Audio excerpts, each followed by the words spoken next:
전과자, 사회 부적응자. 세상에 우리가 기댈 곳은 서로뿐이라는 걸. Film ini akan berfokus pada kehidupan Cha Woo-sul bersama teman-temannya setelah mereka bebas dari penjara. Sebagai mantan narapidana, mereka sulit beradaptasi dengan lingkungan sosial dan seringkali terasa seperti sedang diawasi. Tatapan yang dipenuhi prasangka dan dinginnya penerimaan masyarakat membuat mereka akhirnya sadar akan satu hal penting, bahwa satu-satunya tempat di dunia yang bisa mereka andalkan adalah satu sama lain. 전과자라는 낙인이 우리를 몰아붙여도 반드시 어제의 우리보다 더 나아지겠다고. 불해가 없는 상어처럼. Meskipun telah bebas dari penjara, Cha Woo-sul juga rutin mendatangi Do Hyun, seorang narapidana yang dulu mengajarinya ilmu bela diri selama di penjara. Di sana Woo-sul menceritakan perjalanan hidup teman-temannya setelah bebas dari penjara. Kini Sun Young menjalankan bisnis truk makanan cepat saji setelah ia belajar kelas membuat roti beberapa waktu lalu. Lee Won Jun kini sedang mempersiapkan diri untuk ujian kesetaraan sekolah dengan memanfaatkan waktu luang di tempat kerjanya. Sedangkan Sang Hyuk yang merindukan hidupnya sebagai atlet selama di penjara akhirnya kembali ke gimnasium meski hanya sebagai pekerja di sana. Woo-sul memberitahu Dong-su bahwa kini ia bergabung ke gimnasium tapi bukan sebagai atlet melainkan pekerja paruh waktu. Ia diajak kerja oleh Sang Hyuk dan sangat bersyukur bisa mendapat tempat tinggal baru dan ia juga sering berlatih bersama Sang Hyuk seusai kerja di sana. Meski statusnya sebagai mantan narapidana, tapi Woo-sul yakin masih punya kesempatan jika terus berusaha untuk menjadi seorang atlet profesional. Dong Hyun yang tahu perjuangan Woo-sul mengingatkannya agar tidak berbuat masalah dan berhati-hati terhadap orang-orang yang mungkin mencoba memanfaatkannya. Tapi Woo-sul meyakini bahwa ia bukan orang yang mudah terprovokasi. Meski begitu, Dong Hyun tetap berpesan padanya agar tidak seperti dirinya hingga berakhir ke dalam penjara. Setelah itu, Woo-sul pergi bekerja ke gimnasium dengan penuh semangat meski statusnya sebagai mantan narapidana kerap menjadi sorotan. 클로브, 알코올로 닦아서 라커에 넣어뒀습니다. 우리 딸이 너무 멋있다. 빨리 열어, 느려, 빨리 열어, 빨리. Di sana ada seorang atlet profesional bernama Songgot yang sedang berlatih dengan manajernya karena ada pertandingan hari ini dan samsak manusianya nggak datang. Songgot meminta sang manajer untuk segera mencari penggantinya dan sang manajer pun langsung menunjuk Woo-sul yang dirasa cocok untuk menggantikannya. Awalnya Woo-sul menolak naik ke atas ring. Tapi setelah mendengar Songgot berkata, jika dia bisa mengalahkan atlet profesional, mungkin pelatih akan menjadikannya sebagai atlet. Dengan semangat, Woo-sul pun langsung naik ke atas ring. 와, 진짜 샌드백 표정 대박이다. Woo-sul yang sempat ditawari alat pelindung memilih menolak karena kebetulan dia ingin mencoba kemampuannya bertarung di atas ring melawan seorang atlet profesional. Woo-sul pun memulai dengan cara bertahan hingga tanpa diduga. Dia berhasil membuat semua orang terdiam setelah beradu pukulan dengan Songgot.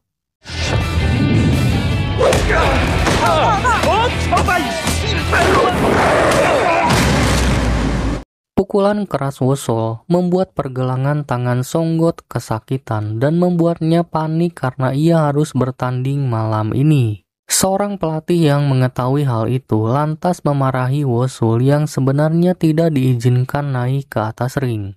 Woo-sul pun hanya bisa meminta maaf dan Sang Hyuk yang diancam kehilangan pekerjaannya diminta untuk membawanya segera pergi.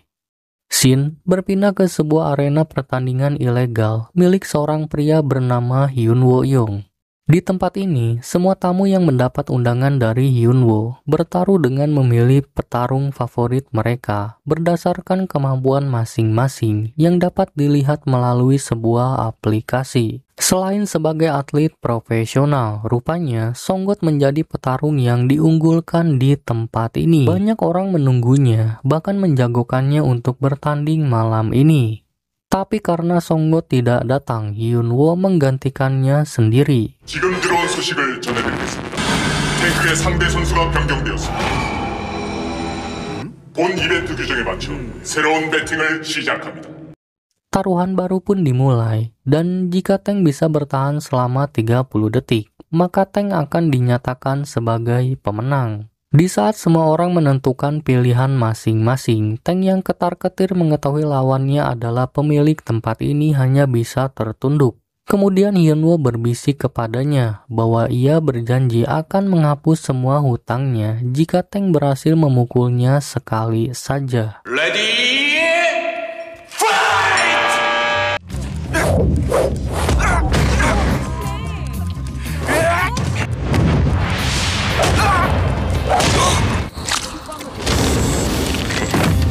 Tanpa diduga, tank tumbang dalam waktu 10 detik. Tapi karena masih tersisa 20 detik, Hyunwoo pun menggunakan sisa waktu itu untuk mematahkan salah satu kaki tank. Beberapa jam setelah pertandingan, para anak buah Hyunwoo berhasil menangkap Songgot bersama pacar dan manajernya. Dan akibat cedera pergelangan tangannya, Songgot tak bisa bertanding. Dia mengaku seorang pekerja bernama Cha Woo-sol yang sudah membuatnya seperti ini. Meskipun Songgot sudah meminta maaf, tapi kini dia sudah dianggap tidak lagi menarik oleh Hyunwoo. Hyunwoo kemudian memaksanya membuat pilihan antara manajer dan pacarnya. Salah satu dari mereka akan menjadi penentu keselamatan mereka semua. Songgot akhirnya memilih sang manajer yang merupakan keluarganya. Jika manajer tersebut mampu bertahan selama 10 detik tanpa berteriak, maka mereka bertiga akan selamat. Namun jika gagal, sebaliknya.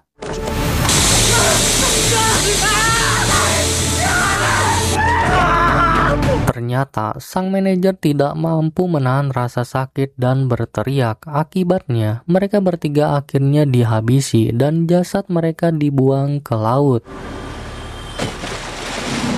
Sementara itu Daepo menyampaikan bahwa orang yang disebut oleh Songgot bukanlah orang sembarangan.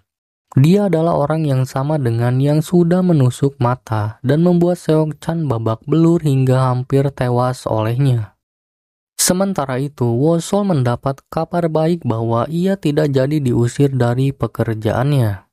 Dia pun merasa lega, tapi di tengah jalan ia mendapati Won-jun yang sedang mengalami penolakan permintaan maaf dari seseorang yang dulu menjadi korban perundungannya. Dan korban itu kini cacat akibat lompat dari atas jembatan. 뛸 수 있겠나?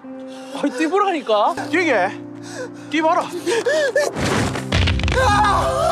Menyadari situasi sulit, Woo-sul pun memilih berpura-pura tidak tahu apa yang sedang terjadi dan mengajak Won-jun pergi menemui Sung-yung di tempatnya berjualan.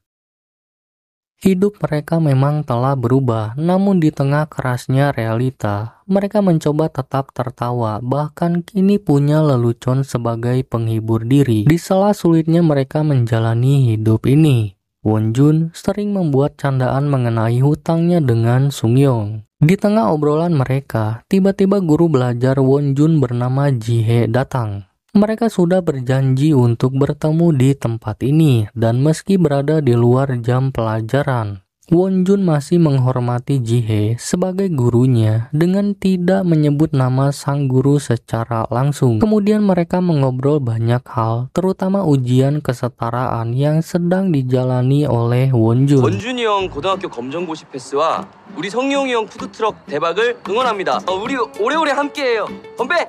건배!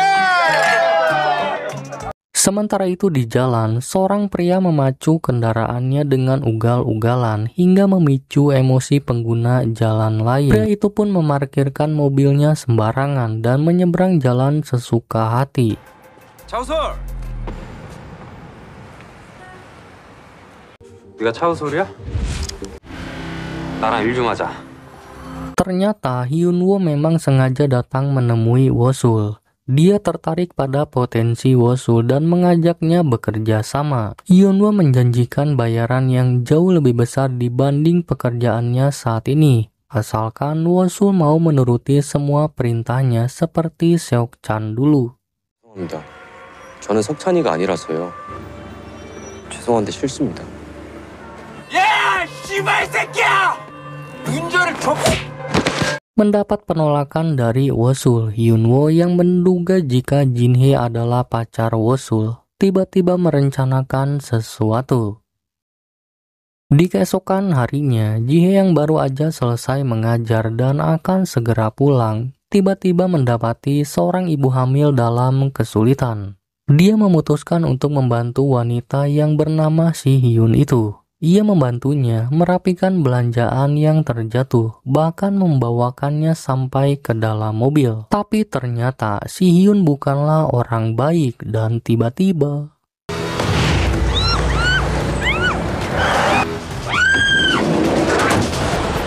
dalam keadaan terikat, Jinhye berusaha berpikir untuk melarikan diri. Hingga setelah ada kesempatan, ia pun langsung memukul dokter palsu itu.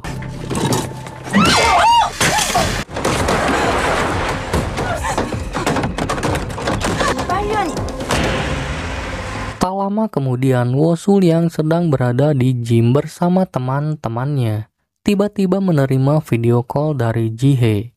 Video itu menunjukkan bahwa Jihye telah diculik dan dibawa ke suatu tempat. Takut terjadi hal buruk, Wosul yang panik nekat pergi seorang diri mencarinya, tapi dicegah oleh Wonjun. Wonjun tak ingin Wosul dimanfaatkan oleh seseorang, jadi ia meminta Wosul untuk menenangkan diri karena bukan hanya dia saja yang ingin menyelamatkan Jihye. 혼자 지랄하지 말고 같이 가자, 같이. Tak lama, Wosul menerima pesan berisi lokasi Jihye yang ternyata berada di sebuah resort terbengkalai. 씨발 여기 진짜 넓은 거야? 저희 흩어져서 찾아봐. Setibanya di sana, mereka pun langsung berpencar dengan membagi menjadi dua tim untuk mempercepat pencarian sebelum hal buruk terjadi pada Jihye.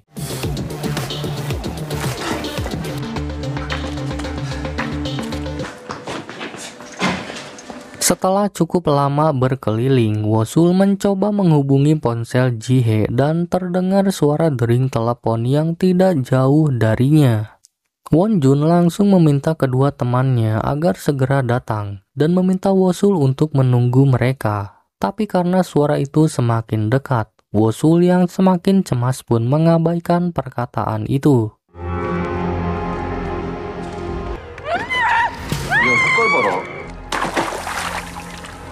Mereka berdua pun akhirnya menemukan Jihye dalam keadaan terikat di pinggir kolam, dan tanpa berpikir panjang, Wosul langsung berlari menyerang kedua orang itu.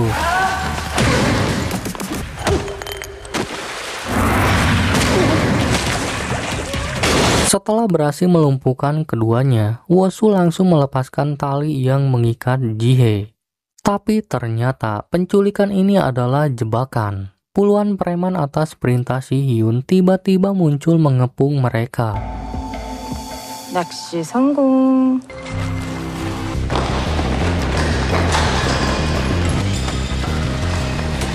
Setelah Si Hyun mengabari Hyunwoo, mereka berdua pun langsung dibawa ke dalam mobil. Sung-hyung dan Sang Hyup yang melihat mobil melintas menyimpulkan bahwa teman-teman mereka telah diculik dan kemudian pergi mengikuti mobil tersebut.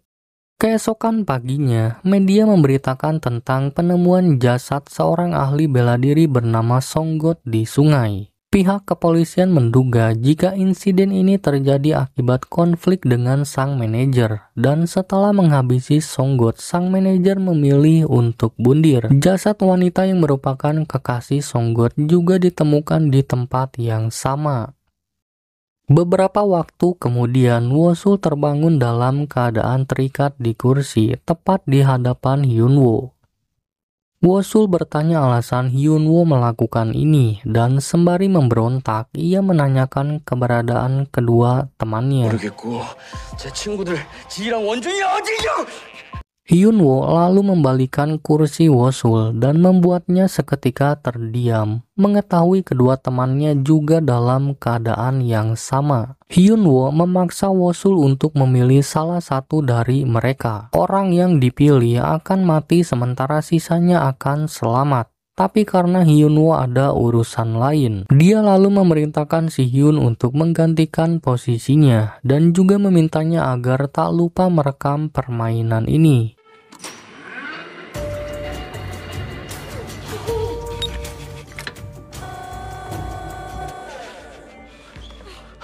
Si Hyun kemudian memberi waktu 10 detik bagi Wosul untuk membuat keputusan. Jika dalam waktu 10 detik Wosul tidak memilih, maka ia akan membunuh kedua temannya.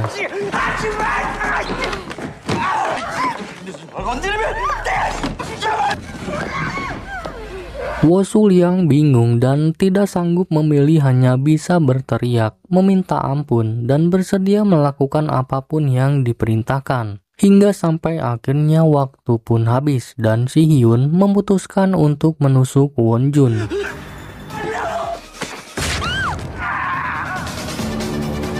Tapi tanpa diduga, saat akan menusuknya kembali, tusukan pertamanya tak sengaja mengenai tali dan membuat ikatan Wonjun terlepas.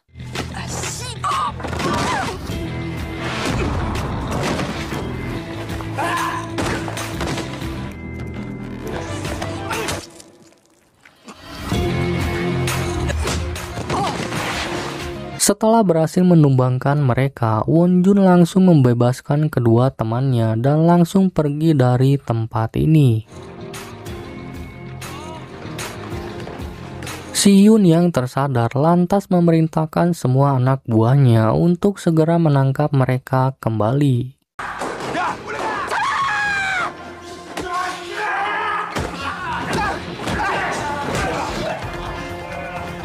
Wosul bersama Wonjun bekerja sama melindungi satu sama lain, terutama melindungi Jihye, menggunakan seluruh kemampuan bela diri mereka untuk menghadapi puluhan penjaga yang terus berdatangan.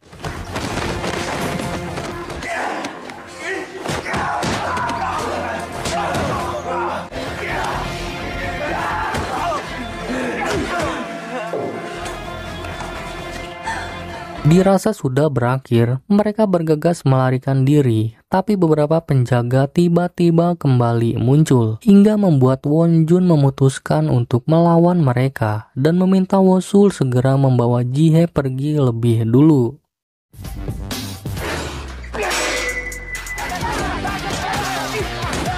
Di luar gedung, Sungyung dan Sang-hyup yang baru sampai di sana langsung berusaha mencari jalan masuk setelah melihat banyak orang berlarian ke dalam gedung. Sementara itu, Wosul bersama Jihye berusaha mencari jalan keluar melalui basement. Namun mereka justru bertemu dengan para penjaga kembali. Wosul meminta Jihye segera berlari setelah mendapat aba-aba darinya. Tapi tanpa diduga, di saat itulah Songyung dan Sang-hyup datang tepat waktu untuk menyelamatkan mereka.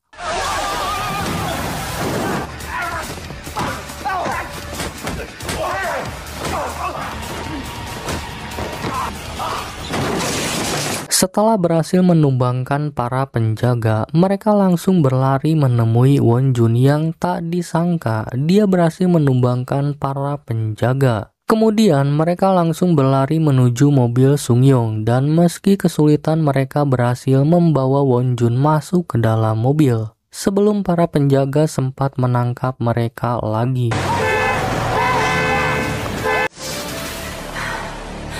Namun akibat perkelahian membuat luka tusuk di perut Wonjun semakin parah dan membuatnya harus kehilangan banyak darah. Wosul meminta Wonjun agar tetap sadar dan dalam kondisi sekarat, Wonjun tiba-tiba teringat dengan orang-orang yang dulu menjadi korban perundungannya. Dia meminta Wosul mendatangi mereka satu persatu untuk menyampaikan permintaan maaf atas perbuatannya terhadap mereka di masa lalu. Hingga sampai akhirnya Wonjun pun kehilangan kesadarannya dan meninggalkan kesedihan yang mendalam bagi teman-temannya karena tak bisa berbuat apa-apa.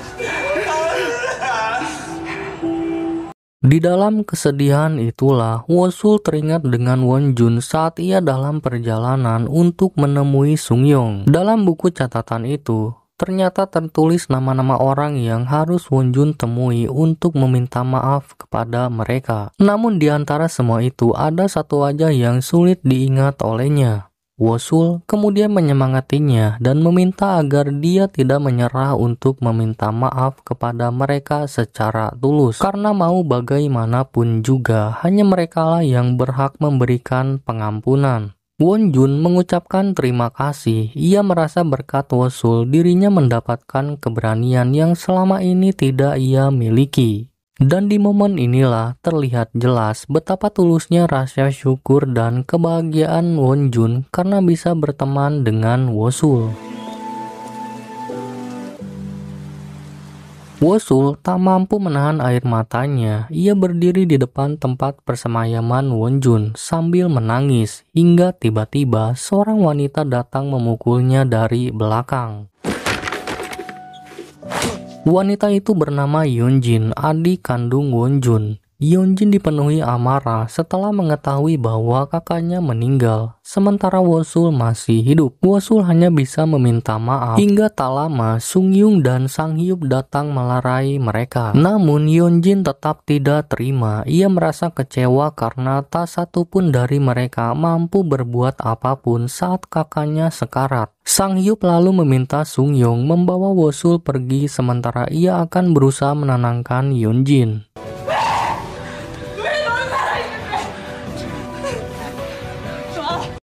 Di sisi lain, Wosul diliputi rasa bersalah. Ia merasa semua ini terjadi karena dirinya. Seandainya saat itu tidak menolak tawaran Hyunwoo, mungkin Wonjun tidak akan berada dalam situasi ini dan mungkin semua bisa berbeda. Sungyong lalu berusaha menenangkan Wosul karena ia sadar kalimat terakhir yang disampaikan oleh Wonjun, bahwa dia tidak pernah menyalahkan Wosul. Justru karena Wosul lah, Wonjun merasa hidupnya bukan lagi seperti sampah, tapi sebagai manusia yang memiliki tujuan dan harapan.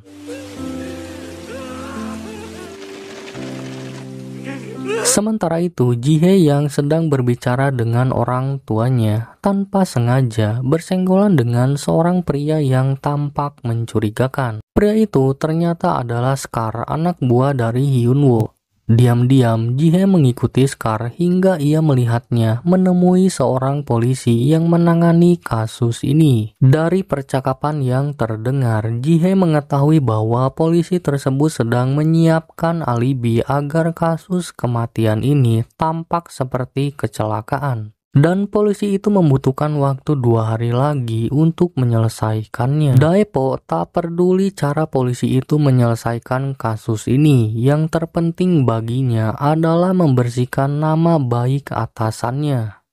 상심이 크실 텐데 힘내시고요. 일이 잘 해결될 겁니다.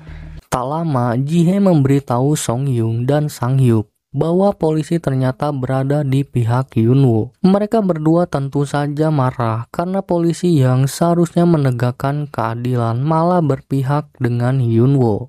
Terlebih, amarah Sungyong semakin memuncak setelah mengetahui bahwa Hyunwoo mengirim karangan bunga untuk kematian Wonjun. Sungyong berniat membalas dendam, tapi Sanghyup memintanya untuk tenang. Sanghyup menegaskan bahwa dirinya bukan seorang pengecut. Tapi ini bukan waktu yang tepat untuk bertindak gegabah. Semua butuh persiapan agar tidak berakhir seperti Wonjun. Kemudian Jihye menengahi perdebatan mereka berdua dan tak sengaja Seunjun yang masih berada di sana melihat mereka dan mendengar semuanya hingga menyadari bahwa kematian sang kakak disebabkan oleh orang yang mengirim karangan bunga tersebut. Sementara itu, Wosul memilih menyendiri dan membaca kembali buku catatan milik Wonjun.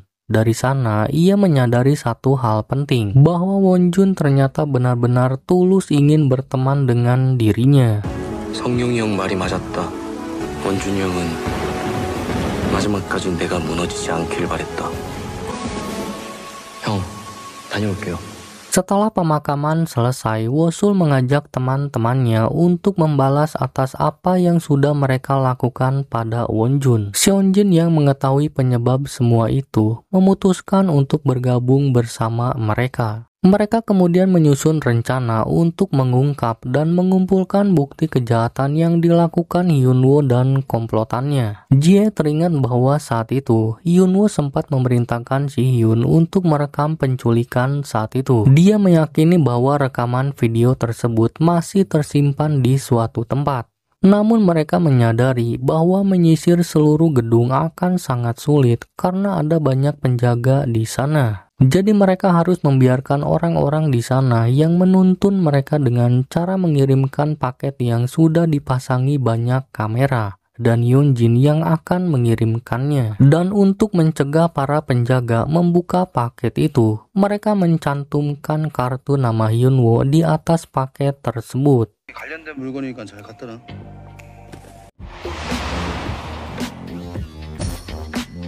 대박. 이게 아니 오른쪽이 아니고 왼쪽. 야, 진짜. Rencana mereka pun berjalan dengan mulus dan dengan bantuan kamera, mereka kini punya dena lokasi ruangan pusat penyimpanan rekaman di gedung itu. Mereka berempat kemudian langsung menerobos masuk ke dalam gedung dengan menggunakan mobil Songyung.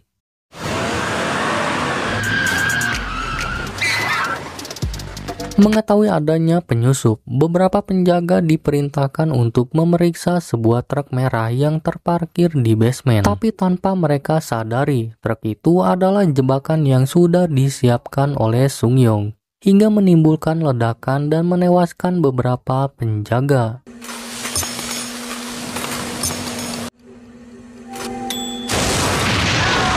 Ketika sebagian penjaga diminta untuk turun ke basement mencari pelakunya, Wosul bersama teman-temannya memasuki aula utama gedung dan tiba-tiba menyerang para penjaga yang tersisa.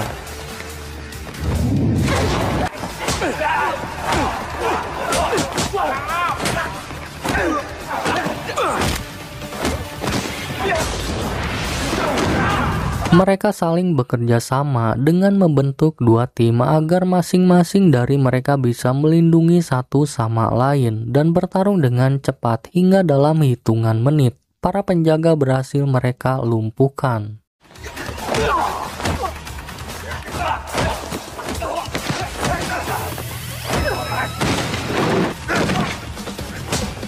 Wosul kemudian pergi sendirian ke ruang perekaman untuk mencari bukti kejahatan Hyunwoo.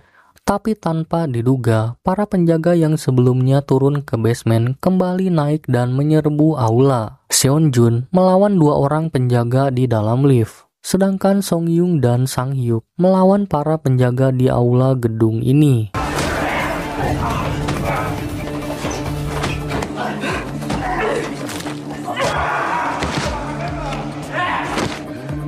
Setelah masuk ke dalam ruang perekaman, Wosul memaksa pria itu untuk menunjukkan lokasi penyimpanan semua file di tempat ini. Dia mencari rekaman pada hari penculikan dirinya dan kedua temannya. Tapi ternyata file itu sudah dipindahkan oleh Hyunwoo yang telah memprediksi kedatangan mereka. 내려가 보겠습니다. Hyunwoo kemudian memutar suara rekaman tersebut agar semua teman-teman Wosul bisa mendengar Wosul yang hanya bisa meminta maaf tanpa tahu harus berbuat apa saat itu. Daepo lalu mempersilahkan Wosul untuk pergi sendirian menemui Hyunwoo untuk mengambil file rekaman tersebut, sementara ketiga temannya menunggu di aula gedung ini. 다녀올게요. Daepo kemudian meminta para anak buahnya untuk membereskan kekacauan di basement dan tak lama setelah itu Yeonjin memulai pertarungan pribadi melawan orang yang telah menusuk kakaknya. Sementara itu, Wosul berjalan masuk menemui Hyunwoo yang tengah menonton video rekaman kejahatannya. Hyunwoo lalu memberikan flash disk berisi bukti, namun dengan syarat Wosul harus memilih mengambil flash disk itu secara cuma-cuma. Tapi salah satu temannya harus mati atau memainkan permainan dengannya. Bagi Hyunwoo, menyaksikan penderitaan orang lain adalah sebuah hiburan. Dan tak ingin kehilangan salah satu temannya, dengan terpaksa Wosul meladeni pertarungan yang sangat diinginkan oleh Hyunwoo ini. 아, 친구보다 가족이 더 자극적이려나?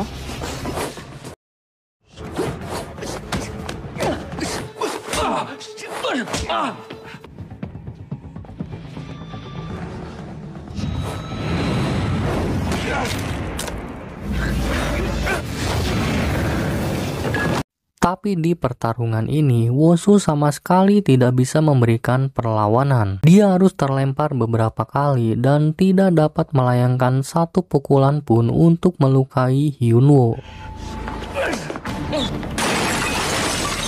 Di saat bersamaan, ketiga temannya juga berusaha bertarung melawan lawan mereka masing-masing. Dan di antara mereka hanya Yeonjun yang berhasil menumbangkan lawannya.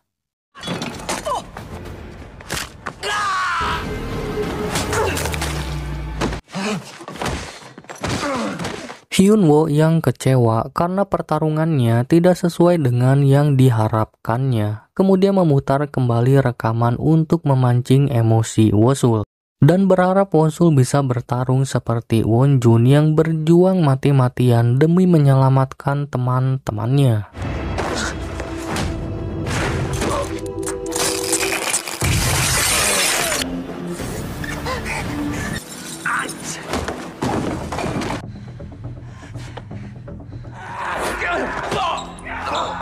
Wosul yang hampir menyerah dan tak tahu harus berbuat apa, tiba-tiba teringat dengan Wonjun hingga membuatnya bangkit melawan Hyunwoo dengan serius.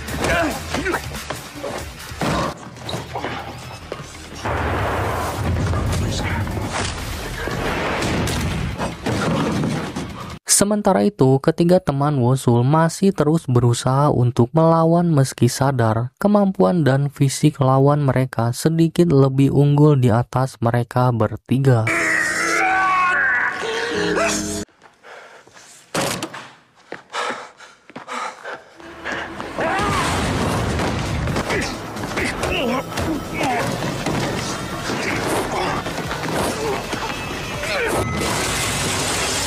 Tapi dengan keyakinan dan kerjasama satu sama lain, mereka bertiga pun berhasil menumbangkan lawannya. Meski harus menderita luka cukup parah di sekujur tubuhnya, terutama Sungyong.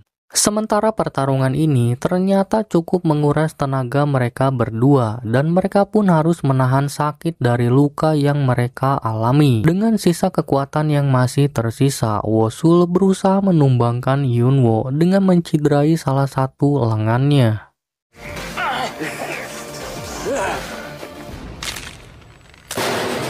Menyadari dirinya kalah, Hyunwoo memilih untuk mendorongnya keluar agar sama-sama jatuh dari lantai atas gedung ini. Tapi tanpa diduga, Wosul mampu bertahan, bahkan dirinya mampu menarik Hyunwoo yang sudah pasrah terjatuh. Dan alih-alih berterima kasih, Hyunwoo malah menyatakan bahwa Wosul pasti akan menyesali keputusannya karena memilih menyelamatkan hidupnya. Tapi Wosul menegaskan bahwa dirinya berbeda dengan Hyunwoo. Di keesokan harinya, berita penangkapan Hyunwoo pun tersebar luas di berbagai media. Dia dinyatakan bersalah atas berbagai kejahatan, termasuk pembunuhan dan penculikan dalam jaringan bisnis olahraga ilegal. Semua itu terungkap melalui flash disk yang diberikan kepada jaksa, menjadi bukti kuat kejahatannya, termasuk dalam kematian Songgot bersama manajer dan juga kekasihnya. Beberapa waktu kemudian, Wosul mendatangi satu persatu nama orang dalam buku peninggalan Wonjun. Tapi tetap saja mereka tidak mau memaafkan Wonjun karena luka batin yang terlanjur mendalam, meski tahu bahwa Wonjun telah tiada. 이미 오래전에 형 용서했어요. Beberapa waktu kemudian, Wosul mengunjungi Do-hyun di penjara. Wosul sekarang mengerti dengan apa yang diinginkan oleh dirinya sendiri. Dia mengaku dirinya lebih hidup saat bertarung. ia menikmati setiap pukulan yang ditujukan kepada lawannya. Jadi Wosul bertekad untuk terus bertarung, tapi bukan dalam arena pertarungan ilegal, melainkan sebagai atlet profesional. Wosul ingin menjadi petarung seperti Do Hyun agar suatu saat nanti dia bisa melawannya dari hasil kerja kerasnya. Dan Do Hyun tersenyum mendengar hal itu. Film pun diakhiri dengan mereka yang sempat kehilangan harapan ini kembali menatap masa depan setelah melihat selebaran kertas kompetisi MMA World Championship Rocky, dan kini membuat mereka memiliki semangat baru untuk menjalani hidup sesuai keinginan mereka sendiri. Sementara itu di dalam penjara, Hyunwoo mulai menjalani masa hukumannya di sana. Tapi tanpa disangka, dia ditempatkan dalam satu ruangan yang sama dengan Do Hyun yang tampak tersenyum menyambut kedatangan dirinya.